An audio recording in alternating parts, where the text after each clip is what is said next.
Hello, welcome back. In this video I will be talking about arch, that is the H-A-T-C-H, arch, right? So designers and drafters, they use repeating patterns. It's what we call repeating patterns. So the repeating patterns are called arch to fill a region in a drawing for various purposes. So it's being used for various purposes. To show a cross-section view of a drawing, we use arch for it. To indicate some components of an assembly drawing, we use arch. And also to indicate material for various drawing. So we have various types that we can actually use. So we have types and pattern. So the type is used to specify whether to create a predefined, user-defined, or custom arch pattern, right? So, and various patterns that we have display selection of the ANSI and iOS, that is standard, that are industrial based for arch. So, and we have colors as well, and that can be used as background color for a project. And for every arch there's angle and there's scale as well. So let's just quickly look at what I'll be trying to explain so far. So if you look here, I have my arch. So if I click on this Docker, so I have arch and gradients now, because they work hand in hand. So if I have, for instance, I have this rectangle, I can actually apply arch to this rectangle. I can apply an arch to it.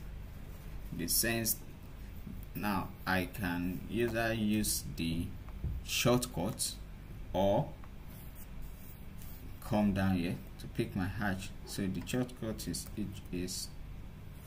HA. That's the shortcut for arch. So I'll click enter to activate that. Now the instruction that AutoCAD is trying to give to me says I should pick inner points, because an arch work within an enclosed part or enclosed boundary.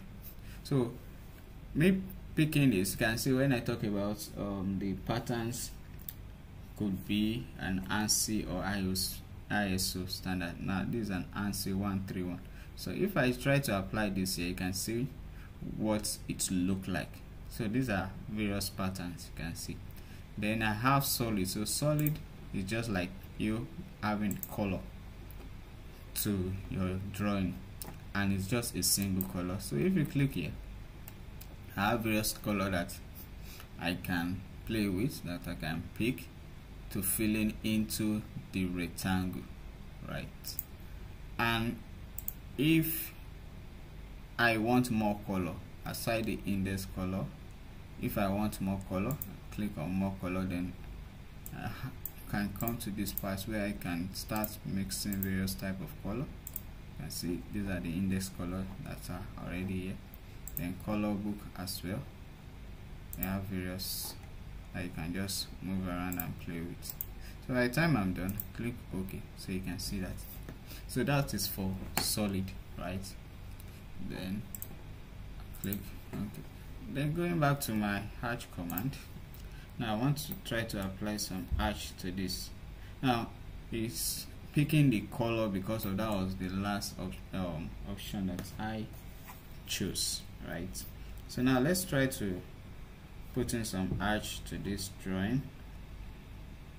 So I'm going to pick. So if I click down here, I have access to a large number of arch patterns that I can pick and apply to this drawing, right?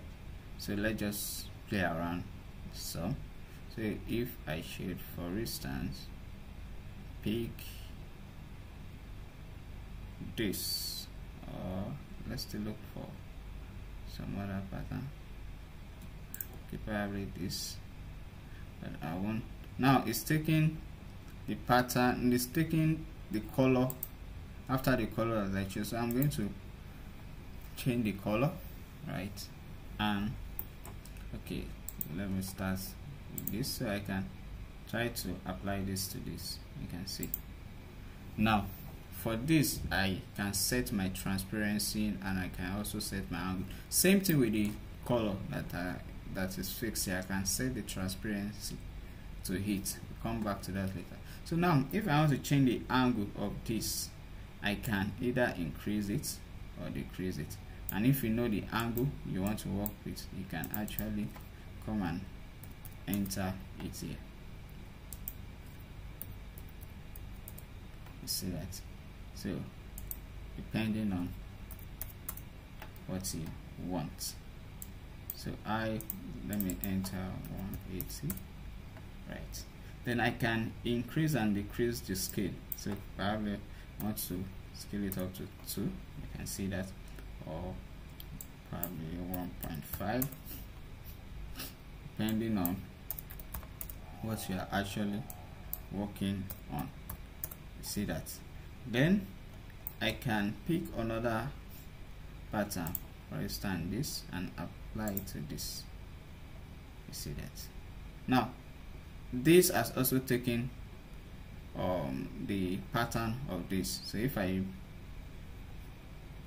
try to change back, you see the 2 has changed. So I only want it to be here, right? Like this to be here. So click on. So I'll do that. Then let me quickly go back to my arch edit. What we call arch edit. So now I'll select this, and by the time I do that, I can actually make some adjustments through this part of my arch. Now the point is, most of what you see here, they are what can be found even when you go back to the arch. So if I double click and come to this place, they are what you can find there as well. So I want to remove this, so I'll just select it, then right click and erase. So now going back, so I want it here alone, right? Time I'm done, I'll have to close that, then pick up my other arch. So I'll go back to my arch, and by this time I want to look for another pattern to apply.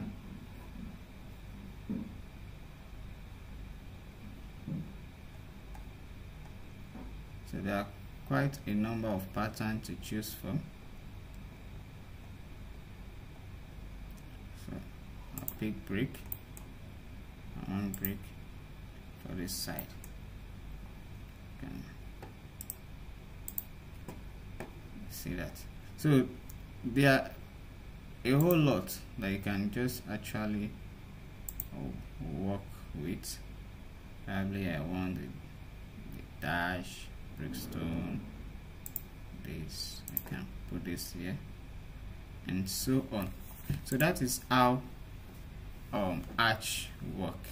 So now going to our, then there's still something I would like to explain on the arch.